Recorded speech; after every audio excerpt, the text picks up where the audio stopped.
Vale of Glamorgan Council on the Thursday the 12th of June 2025, 4 p.m. Well, 4:05 p.m. now. Before we start, I have the housekeeping to read out. May I remind everyone present that this is a hybrid meeting of the Planning Committee and is being live streamed as well as recorded via the internet, and this recording archived for future viewing. Could all participants please mute themselves when not speaking in order to avoid any background noise or feedback when other participants are speaking? If a participant wishes to speak, can they please raise their hand in person if they're sat in the chamber, or use the remote raise hand function? If a participant raises their hand via the remote function and is not subsequently invited to speak by myself, please could they turn the camera on to indicate or place a message in the chat function. When invited to address by me, please could all participants ensure that their microphone and camera is on to ensure that they can be seen and heard when actively participating. If this is not possible for any reason, please bring this to the attention of myself or the Democratic Services Officer as soon as possible. Please ensure that all debate is raised verbally and not via the chat function for the sake of the recording. The chat function may be used to highlight any technical issues and/or to grab the attention of myself or Democratic Services Officer. If any participant has difficulty hearing or being heard when they are addressing the committee, then they should let me or the Democratic Officer know. So please could I welcome all committee and non-committee elected members, our officers, public speakers, residents, and also anyone watching the live meeting broadcast. Thank you for that. I have another announcement, and that's a change to the committee membership. Councillor Janice Charles is replacing Councillor Charles Champion.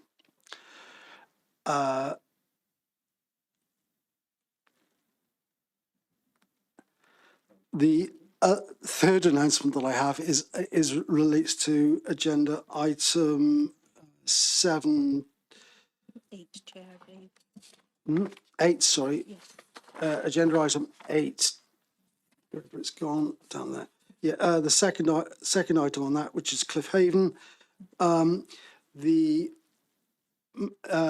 matter is to be deferred to a future committee, and can I ask Steve perhaps to explain the details of why?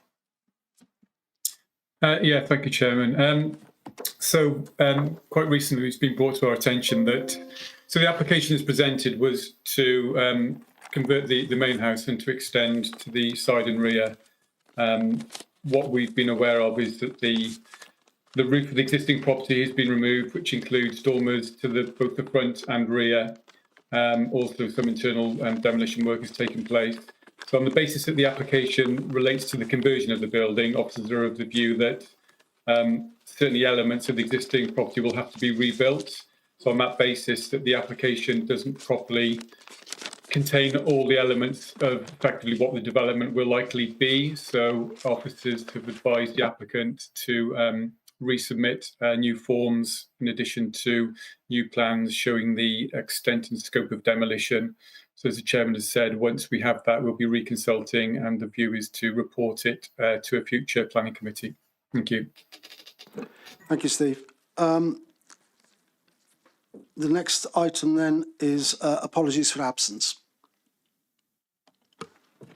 Thank you, Chair. No apologies have been received to myself. However, we are attempting to support Councillor Aviat with joining the meeting. I believe Councillor Gilligan has apologised. She's away. Agenda item 2, the minutes of the meeting held on the 15th of May. I hope everybody's had a chance to read them. Are these agreed and supported? Can someone move that? Yeah, happy to support that. Thank you, Neil. Mark. I will second that then. Agenda item 3, declarations of interest and nature of such interests under the Council's Code of Conduct. Are there any such? No matters of interest, right? Declaration of interest for that. Right, we move on to agenda item 4, which is the building regulations, applications, and other building council control matters. Other building control matters, sorry, determined by the head of sustainable development under delegated powers. These are for noting. In that case, I'll move we note. I think Councillor Johnson has indicated he's seconding that. Agenda item 5, planning applications determined by the Head of Sustainable Development under delegated powers. Again, I move we note. And I see that's supported by other members of the committee. Agenda item 6, appeals. Liam, I believe that's you. Thanks, Chair. Thanks, members. I'll just take you through the appeals report, starting on page 17 of your papers. So there's been 6 new appeals received between the period there mentioned in the report, all written representations, and we've had 5 appeal decisions back as well in the reported time. So I won't go through the full detail of every single case, but it's quite pleasing that all 5 have been dismissed. There are, I'll go through some brief details of some of them. We've got, there was a change of use proposal in St Mary Hill. That was in the countryside, proposal to change from agricultural land to a dog walking field. There was associated fencing, access and parking. That one was dismissed in line with officer's recommendation. The focus there from the inspector was on the principle of development in terms of the location being in the countryside.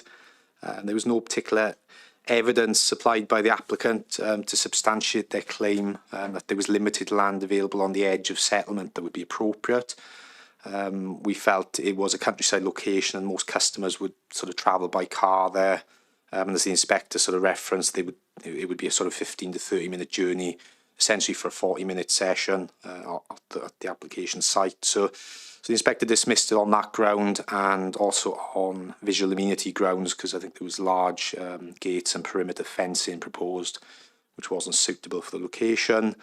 And then in terms of amenity considerations, there was also that in terms of the potential uncontrolled barking, which would be difficult to control and would be audible around the confines of the site. So that was a good decision. Just moving on then to Bolston House in Bombleston. Proposal there to demolish the existing dwelling, redevelop the site. There's been a previous appeal on the same site and the applicant submitted a new application. Proposal there for 14 dwelling houses. Key issue came down really to the loss of some stone wall that bounded the site with the highway, approximately 10 metres of that stone wall, and then the inspector dismissed it on the grounds of the impact on the conservation area. So in line with officer's recommendation, just to add, it was a non-determination appeal. Officers were working with the applicant to look at addressing some of the issues with the scheme, but there was a non-determination appeal submitted. There was the issue of affordable housing.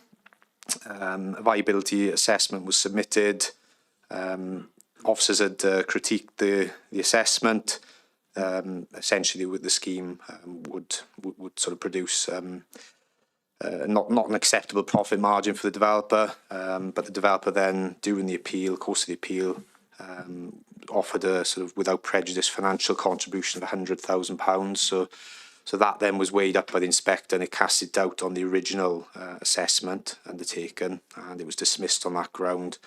There was an area there in terms of 106, particularly around financial contributions for sustainable transport, public open space, public art. The inspector didn't agree that such requirements were necessary or justified in this particular case.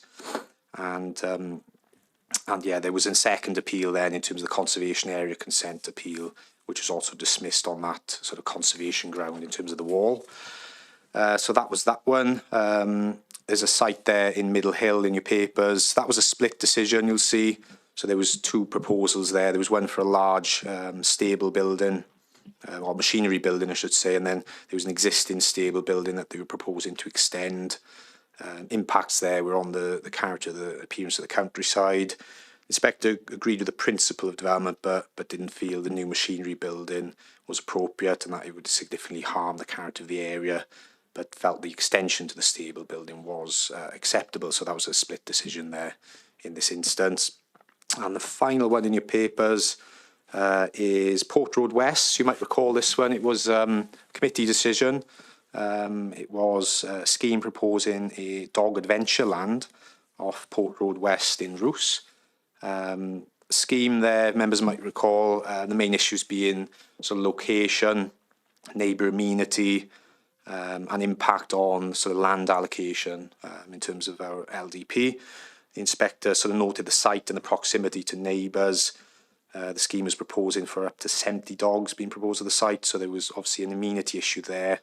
There was no noise attenuation, no noise impact assessment, so the inspector agreed with us on that ground and agreed with us on the LDP allocation in that it didn't accord with our strategic employment allocation. And if you remember, there was a requirement for a cycleway or pedestrian path at the frontage of the site. And again, this scheme would conflict with the goal to create that in the future. So yeah, it was a good decision, and well, 5 good decisions really. Thank you, Chair. I'll pass you back. Thank you, Liam. Any comments from the committee or questions from the committee about any of those? Councillor Perry. Hi there. Yes, it's just a sort of more of a general comment because I've had sort of residents come forward and say they're going to go to appeal, and the issue they've got with the Vale Glamorgan Council planning is that they were told to make some amendments to their drawing, which then cost them money, and having amended it, it was then refused, having done everything that the planners wanted. So obviously that's cost them money and a little bit frustrated. Can you maybe someone explain why this sort of thing might happen without looking at any specific case in point, just generally? This isn't strictly speaking relevant to the reports that we've just been considering, but Liam, could you just sort of clarify for Councillor Perry's benefit? Yes, Councillor Perry, obviously I don't know the individual circumstance of the case you're talking about there, but in terms of general procedure, officers deal with applications. We have 8 weeks as a target to deal with those applications. We have a mixed bag of applications come to us. Some applicants engage with us pre-application stage, some don't. Now, historically, officers have worked with applicants when the application is in to try and negotiate an acceptable solution. That's not always possible. Sometimes schemes need dramatic changes, sometimes they don't, they need tweaks. So again, I don't know the circumstances of that case, but ultimately the applicant has a right of appeal if there is an area of contention or disagreement, so they're entitled to exercise that. But what I would encourage is applicants to come to us early before they get to putting applications in and speak to us at pre-application stage, and we can sort of set out what we feel is acceptable, but ultimately it's for the applicant to design it with their agent. So thank you. Thank you, Liam. Councillor Wilson, you have your hand up. Yeah, thank you, Chair. Yeah, just a few points there, really. I think the key thing is engage with the council planning and building control, because often you're doing a development, you think you may not need it, but it's important to ask the question first before, just in case you may have enforcement action against you, or you have to apply for retrospective planning permission. It's better to be safe than sorry. Thank you, Councillor Wilson. The appeals reports then are for noting. I move we note, and that's supported by Councillor Johnson. Right, moving on. Agenda item 7, trees. We have the delegated list, which is 7.1. Again, that's for noting, and the item 7.2. I think St Elmo's 8 Burnham Avenue, Sully Penarth is Happy to approve trees, by the way. Yeah, thank you. Rob Lancashire, you're going to talk to the TPO on the tree in St Elmo's in Burnham Avenue. I am indeed, yes. Could I have the slides up, please?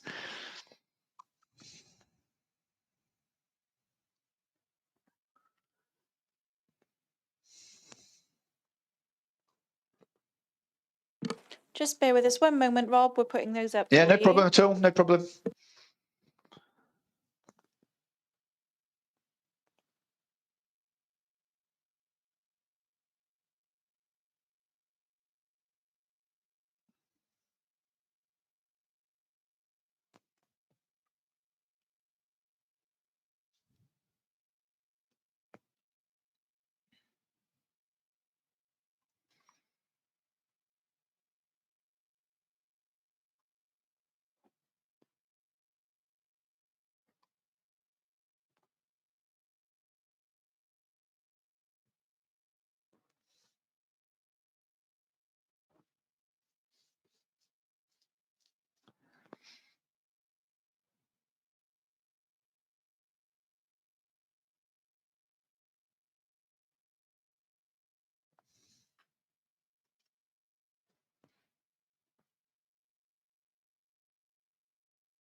Okay, I mean, I could make a start without the slides anyway. I think obviously we prepared the report, so a lot of the information's in there. When the slides do appear, I'll try and refer back to those for context. I think that might be the best thing to do. So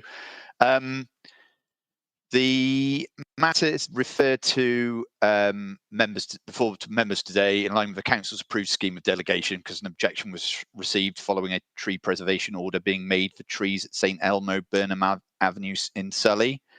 The TPO was served was originally intended to cover individual copper beech and English walnut trees at the site marked, which would be marked on the plan. In large part, this owed to development pressures associated with an outline planning application for 2 dwellings on the land that would have necessitated removal of the trees in question. For members' information, the associated application 2023 00254 has now been refused for 5 reasons, including arboricultural and green infrastructure impacts. Following tree evaluation methods for preservation orders, also known as TEMPO for short, guidance, officers considered that the trees were found to be worthy of protection owing to the pressure placed upon them, their condition, potential for long-term retention and contribution to visual amenity. Hopefully I can show you some photos of the trees at some point. I don't think they're up there. No. So to this end, the council's legal section were instructed to serve a TPO, and this was served on the owner as per the aforementioned planning application on the 19th of March 2025, with the view of affording the trees interim protection until the order had been confirmed, following the necessary consultation period. However, unbeknownst to the council, the property had during the course of the planning application been sold to a new owner, all mail redirected, and as such the new owner had not been made aware of the TPO. Subsequently, pollarding works had been undertaken to the copper beech tree to the rear of the site, with further intention to remove it. The TPO was subsequently reserved on the new owner following the obviously the sale of the property. However, owing to the works to the copper beech tree, its contribution to visual amenity had been substantially diminished and was suggested as being at risk of failure. Following reassessment in line with the TEMPO guidance, the copper beech was found to no longer be worthy of protection and is not proposed to be covered by or any confirmed TPO.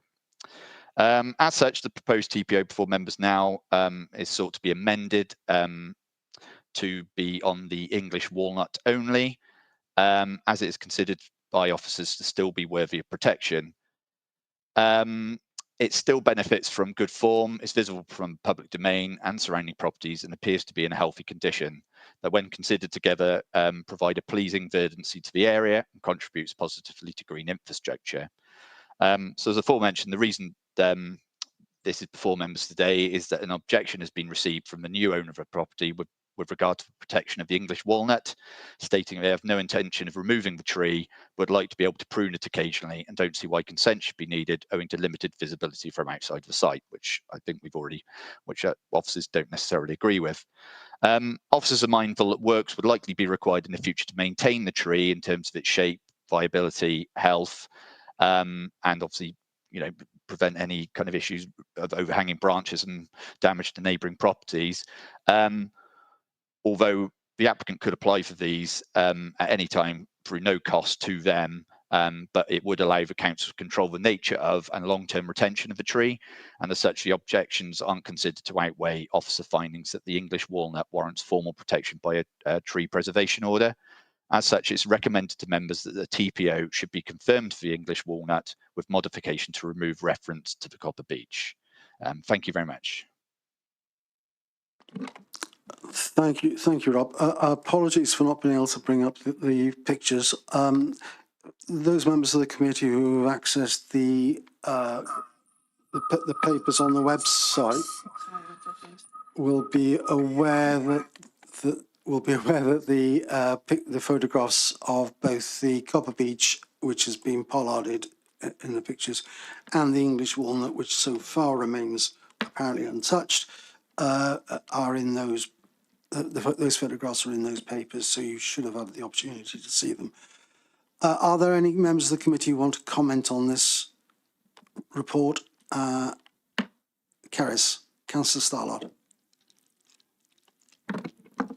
Yes, thank you. I mean, it's clear to me that we should preserve the walnut by means of a TPO if we can. I'm also a little bit concerned that there's no photograph in the report of the Copper Beech in leaf. Bearing in mind that pollarding doesn't kill a tree, it just prunes it to maintain health. So I'm wondering whether there is any possibility that the tree could recover because the tree was pollarded unlawfully, and I don't know whether it sets a bit of a precedent if we're sort of saying, well, since the owners cut it back, then there's no point keeping it.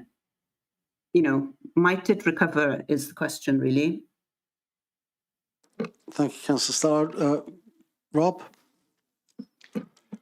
Yeah, I mean, that's a very valid point, and it's one that's been considered by officers and following advice from kind of arboricultural kind of advisors within the council itself, and it was considered that basically the tree itself has been significantly unbalanced to a point where it wouldn't recover, and in terms of stability and what have you, was considered to be likely compromised for longevity and its retention. So in which case, obviously, what we also have to consider is in line with the guidance for whether something is worthy of a preservation order or not. Actually, now we've got the slides up. There is one you possibly could see if we can get onto the. There we go. If we keep going down, one more slide, I think. Sorry, go back one slide, please. There we go. So the Copper Beech, I think you can see in the background there, it's the kind of more purple, kind of reddish leaf tree. So that's what the shape of the tree was, obviously historically. Obviously, the next slide shows how it is now. And again, this is something officers did consider whether it was still worthy of including in the tree preservation order, and that was it was considered that unfortunately it wasn't really suitable to do so now. It's a shame. Thank you. Okay. You happy with that, Caris? Are there any other members of the committee who want to make comment? Councillor Kilp, I see you tried to come on screen again, but we didn't. We know this. Thank you, Caris. Marianne. Thank you. Yes, I just wanted to support what Caris was saying about the tree, but is it my understanding that a specialist report is saying that it's been so severely pollarded that it won't recover? Is that my understanding? My understanding is that the council have tree officers within I think it's the highway section. So we've asked for their advice about it. So. Do we have a written report? No, we don't have a written report because it's from an employee of the council. But we did our best to obtain that advice. Okay, thank you. Councillor Charles. Oh, thank you, Councillor Thomas. It's my experience that if you leave that tree long enough, then it will sprout. So I agree with what's been said, that perhaps we should leave it a while and then go back in a year's time and see if it's resprouted. Yeah, thank you, Councillor Charles. Certainly, I'd hope that officers would monitor that situation, but we are at the moment considering the TPO on the walnut, I apologise, on the English walnut, and that that's the matter before us. But yes, I'm certainly pollarding trees doesn't necessarily kill them off, and one would hope that this will recover sufficiently so that we can make a judgment, or our officers can make a judgment on whether that too should be subject to a TPO in the future. I have more hands up. Janice, do you have something else to say, or is that a legacy hand? No, legacy. Sorry, Neil. Thank you. Anthony, Councillor Ernest. Yes, Chairman. I mean, I'm looking at the photographs that have been on the screen, and indeed I've got a copy of them here. It seems to me that the Copper Beech, frankly, is beyond redemption. It's been packed away so poorly, in my view, that I think the chances of it might recover, but I use the word might with caution, because it really does look terrible in the photograph. It's not just a question of it being balanced off and crown lifting. Most of the major, I call them branches, they're not trunks, if you like, have been removed. And I think in the circumstances, the officers actually have taken the right decision on this, and that we should, and regretfully, let it go now. If there was a replanting condition, that might be a good alternative if a mature or semi-mature replacement went in.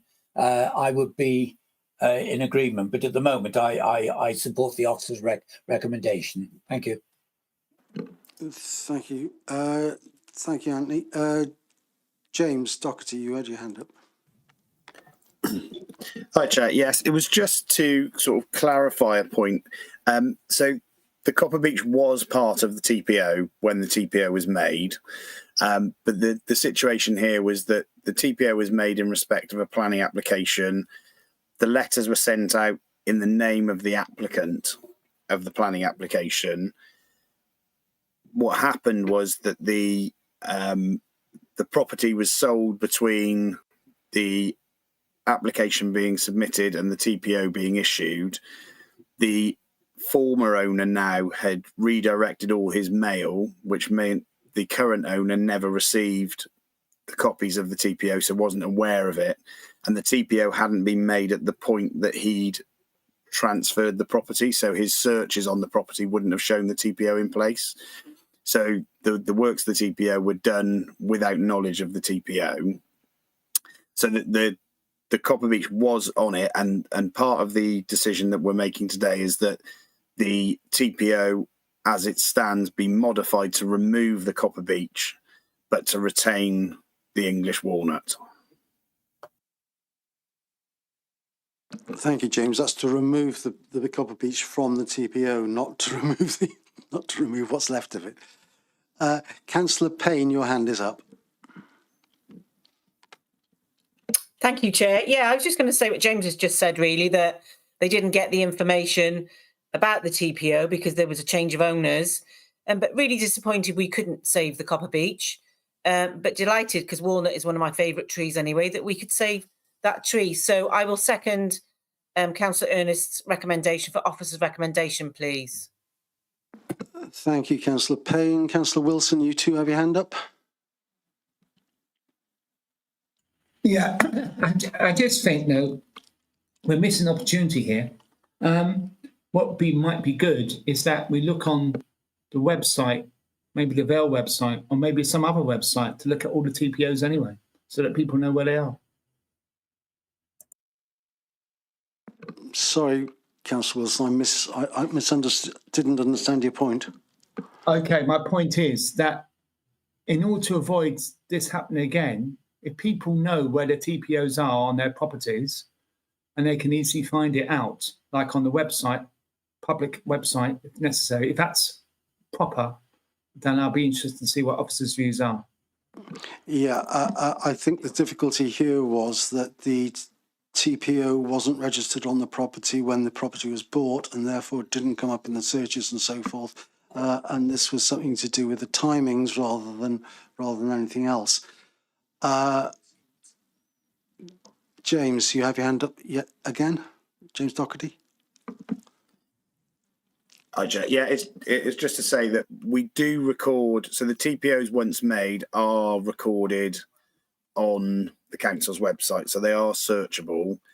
I think in this instance, what had happened is that there was a short period between the new owner buying the property with a search result saying there was no TPO on any of the trees, the TPO being made, the correspondence not getting to him because of the redirection of the mail and us not being aware of the transfer of the property.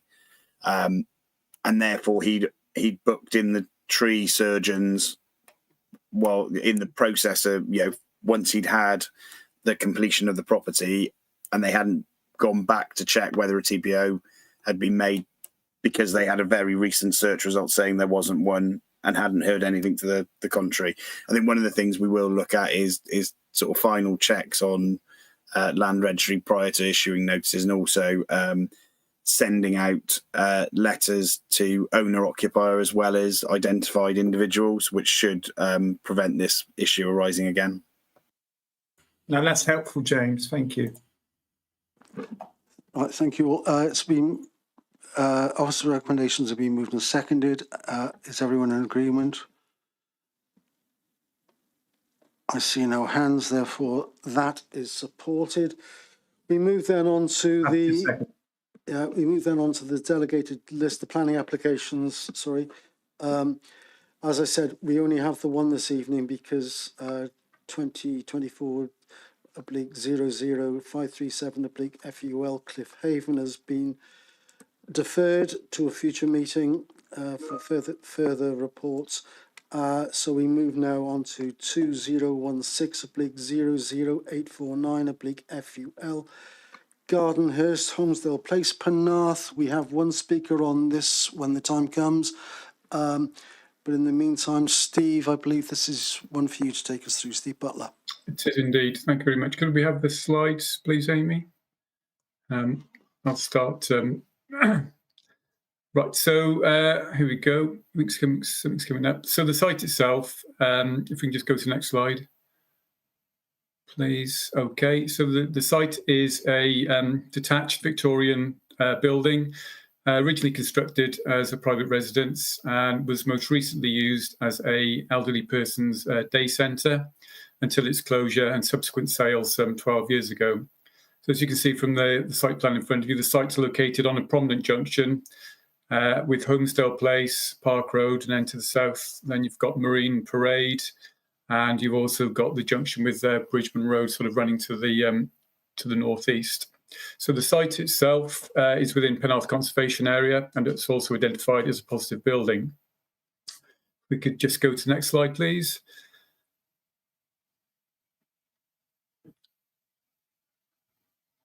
Which shows just an aerial photograph, gives a little bit more of a feeling of it's the one before that, please, Amy. That one there gives a little bit of a feeling of the character of the area. So you've got lots of kind of detached, traditional detached houses. You've got some more modern houses to the west, and you've got a care home then to the north. And just the next aerial photograph shows perhaps a bit more context in terms of the scale of the buildings. Certainly the scale of the principal building and the scale of the buildings around it.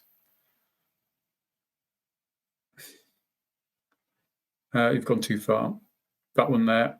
Yeah, so we can see the site in front of you, and then you've got the care home to the right-hand side.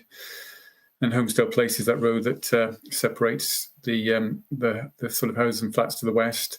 So if we just run to the next slide. So this is a full application. Previous slide to that.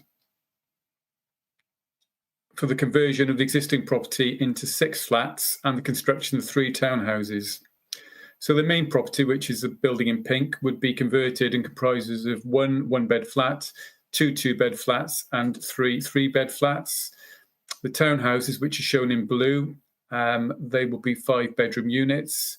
The proposal includes a little bit of demolition, which are the hatched red areas. I think that's a sort of small outbuilding to the on the northern boundary, which we saw this morning in the site visit, and there's also a little small sort of add-on on the western side of the rear elevation. So in addition to that, the area in blue attached to the main building is a 2-storey extension, which is on the north face of the property. That would measure 5.1 metres in width and 6.8 metres in depth, with an eaves height of 7 metres and ridge height of 9.2. If we could just run on to the next slide, please.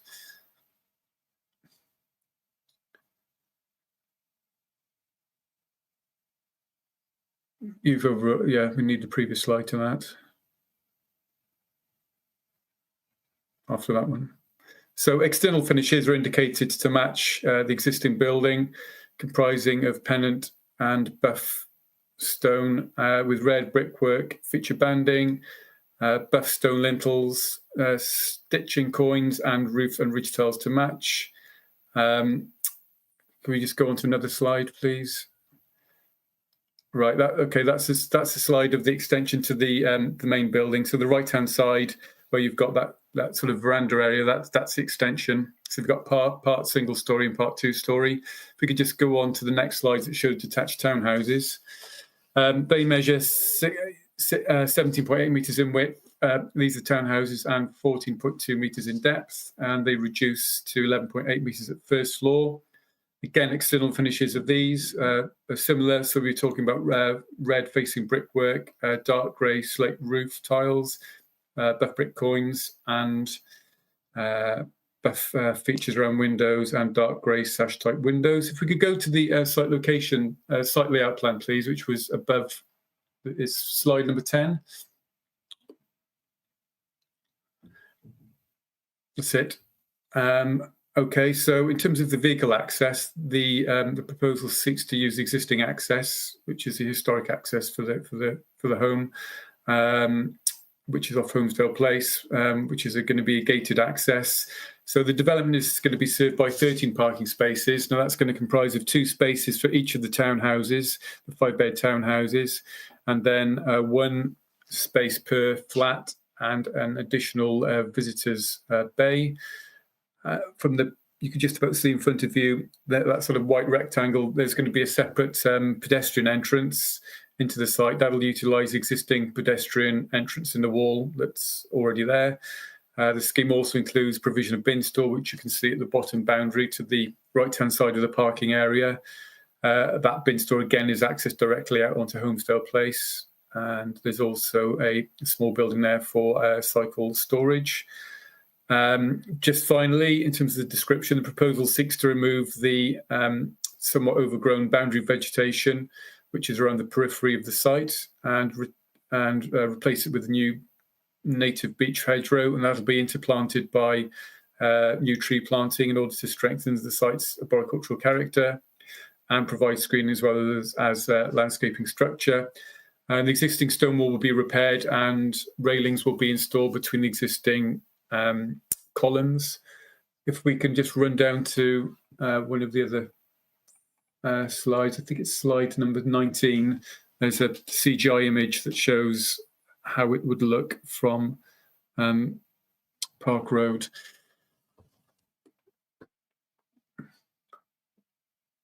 That's the next slide on from that one. There we are. Sorry, it's a bit sketchy, but that gives you an idea of how the site will be opened up, and the new enclosures that will be introduced to sort of reopen the site back from the conservation area. So again, just to sort of sum the application up.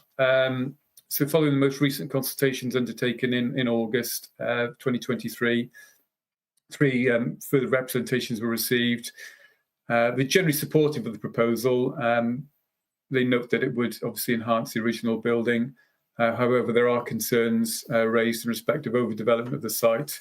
Can we have the slides back on, please? And impact on parking in the surrounding area, and the requirement for the construction of the townhouses. So the key material considerations in the report is the principle of redevelopment of the site. If we could just see some of the slides above, which show the new townhouses in context. There we go. So that's the rear of the site. Rear of the townhouses, and that's the side of the main building with the extension shown. And that would effectively be the view from the care home that joins the site. And the next one up, you've gone up. Sorry, you need to go down one. The next one up just shows a cross section, which shows the kind of. You need to go up one. The next level, the level of accommodation. So again. Officers have spent some quite, there've been a number of years and a number of design iterations with this scheme, particularly the townhouses. Originally, the application started off with 4, and then it went down to 3. And then there's, as the report shows, various sort of iterations of form, some with more contemporary approaches. But the recommendation is to approve the application. The application has been subject to viability, and obviously gone through due process in respect of viability. Unfortunately, based on obviously the build costs and the gross development value, unfortunately there's no opportunity to provide any affordable housing contribution. But in order to lock the developer into delivering in a timely manner, it would be subject to Section 106 agreement to ensure that the development commences within 3 years of the date of the decision, and that it is subsequently completed a further 3 years from the date of commencement. Happy to leave it there, Chairman, and certainly happy to come back with any questions. Thank you. Thank you, Steve. We have one speaker on this, Mr. Powis Jones, who is speaking on behalf of the developer. Mr. Powis Jones, you had 3 minutes from when you start talking. Can you hear us? We can't hear you. Can you hear me, Mr. Chair? We can hear you. We can't see you for some reason. Okay. Well, I'm quite happy to continue. I just want to thank you for allowing me to speak. And secondly, to those members who attended the site meeting this morning, thank you as well for attending in such trying conditions. I think the conversion of the main house, the Victorian house, has been relatively non-controversial or uncontroversial as far as office is concerned. We have worked on issues of design in relation to it and internal arrangement, but we settled with the officers at a fairly early time. The main element of concern as far as officers are concerned have been the townhouses. And that's quite right, of course, because we're in the conservation area, and it's absolutely right that the design is acceptable and that the conservation area is preserved and enhanced. Finally, we've got to a situation where the officers, including the council's conservation officer, is entirely happy with both the density, the design, the materials, and we're very pleased that we have now a recommendation for approval. I don't want to keep you too long. This development, as far as your office is concerned, as you can see from the comprehensive report, it ticks all the boxes. There's a recommendation for approval, and we hope that you will accept that recommendation. If there are any questions, I and the project manager are here if any arise, Mr. Chairman. Thank you very much. Thank you, Mr. Jones. Are there any points of clarification from members of the committee for Mr. Jones? No, I see no hands up. Thank you for your time, Mr. Jones. We'll move on then to Steve. Did you have any comments to make in relation to what's been said so far? Not at all, no. Thank you. In that case, I can open it up for discussion. Any members of the committee who might wish to make comment or ask questions?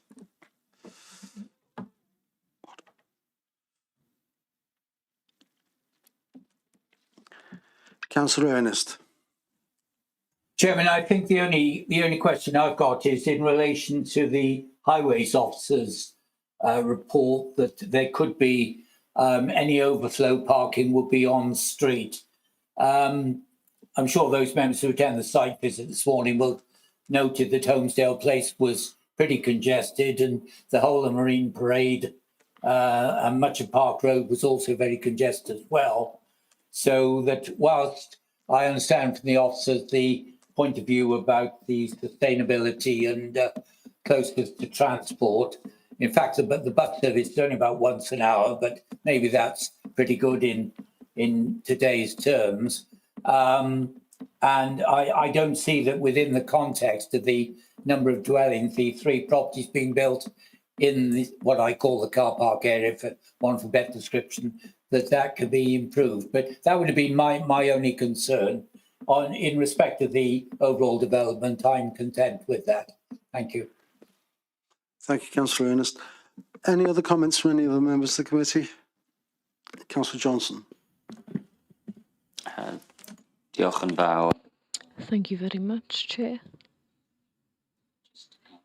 We'll just wait a moment so that everybody can put on their headphones here in the chamber before I start making my point about the application. So this will be happening soon.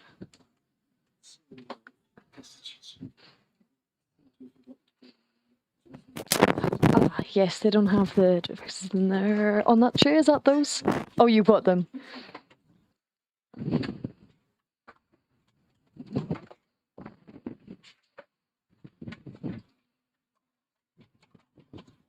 Just waiting for people to put their headphones on in the chamber. And so, yes, they are coming in very, very shortly. And then I can discuss the details of the application.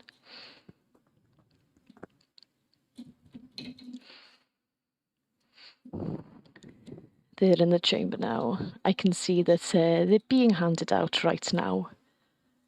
And after we confirm that they're definitely working, I will begin to speak just momentarily. So the chair's okay, yes. And there are one or two others who are popping those on now. And they're putting their headphones on momentarily. So am I all right to begin my point? Yes? Okay, great. Well, thank you very much for the opportunity this morning to visit the site in Gardenhurst. This was the first time that I had an opportunity to visit the site, of course. As people know, it was an old resource from the social services department and care department that we have here in the Vale. And so it was very interesting to see that area, of course.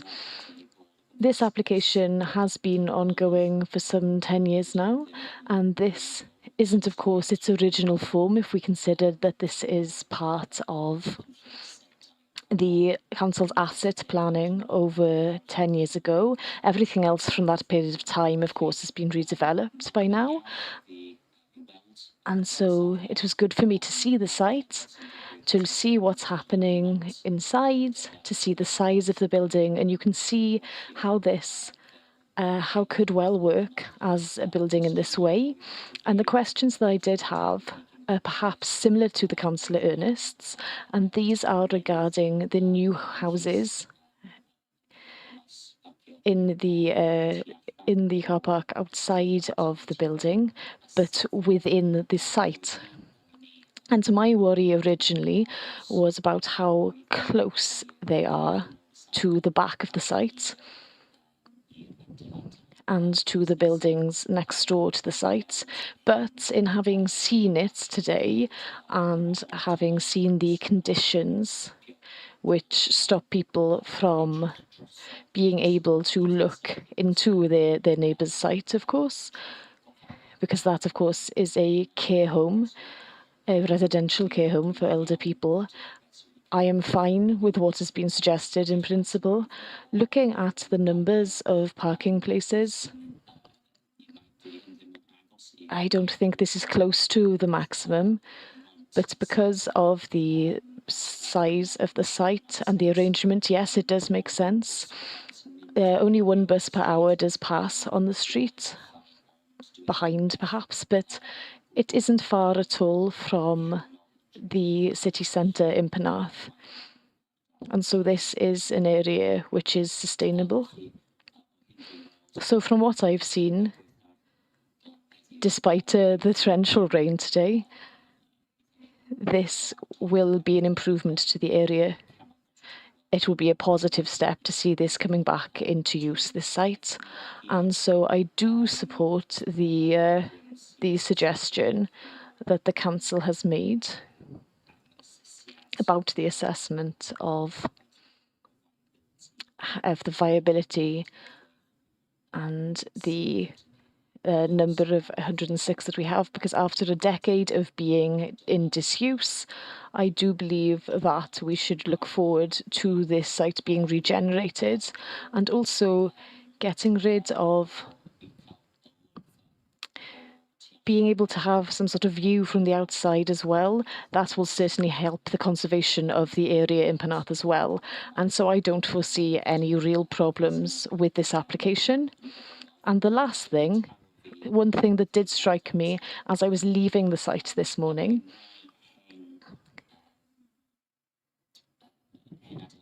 there are some older buildings in Barry in the last few years that we have taken pictures of what happens, how they look on the inside before people came in and did the work on the insides of these grand sites, the old hotels and so on. I don't know to what extent things inside of the building has changed, as this has been changed to be in use by the care sector, but perhaps it's something to consider as a condition, is that we must take photographs of how it looks inside currently so that we can preserve a record of how this did look historically. And so it'd be interesting just to hear, since we didn't have a discussion to go on the inside, just to hear about this from the officer before we end this conversation. Thank you very much.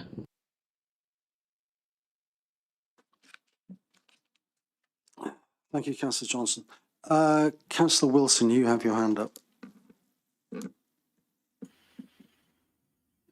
Yeah, thank you, Chair. I mean, I think the reality is this is a site that's been empty for quite some time now, and really we need to make progress on it. I'm very pleased about the planting of these additional trees that will add to the canopy in this area of Penarth, which I know has got quite good canopy, but that's not the point. We need to increase the open canopy quite substantially, as we all know.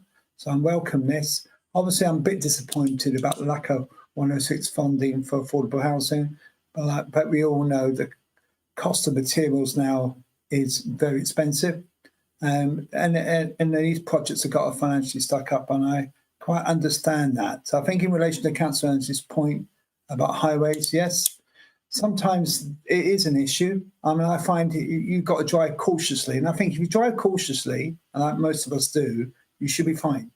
But obviously you do get some people that go unfortunately rather fast, and as you know, it's 20 miles per hour in this area, and I'm happy to continue with that in this area. And I think it's important that people understand this is an urban area. You might meet cars head on.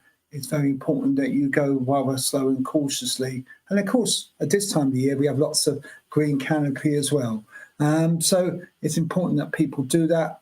So I'm happy to propose that we support the application, subject to the condition that Councillor Johnson made about photographing the inside. I think inside of these buildings are very important, but I also would like to make a general point, actually, that I know we've done this before, when I was planning committee way back in the 15th century on this committee, that we do a visit around certain places where we've made an impact, especially a positive one. So it'd be nice to perhaps do that, especially this time of the year, or maybe in September. So thank you. Thank you, Councillor Wilson, and for your general point afterwards. Councillor Wilson's moved officer's recommendations. Steve, do you have any response to the comments so far, please? Yeah, so just noting Councillor Johnson's comments with relation to neighbouring impacts. I believe he's satisfied with that, but certainly the report does set that out, and in particular the impact on the nursing home at the back, and the set off, and the fact that the windows are high level. Again, just in terms of parking, in the assumption, obviously, as officers, we feel that the parking provision is acceptable, noting how sustainable the site is, but nevertheless, in relation to any potential overspill, the site the application was supported by a parking survey, which concluded that there was available on-street parking, which I think was 59% utilised at the time of the survey. So, which obviously supports a view that there is potential for overspill parking within the sort of surrounding streets. Although most of it was rather busy this morning, I think that was largely due to there being work in the site opposite and lots of contractor vehicles just on Councillor Johnson's point of photographic recording, it's a very good point. Normally, we do have a specific condition which is more generically called building recording. That is usually requested either by our archaeological advisors, which are called HENEB, or it's requested by our conservation officer.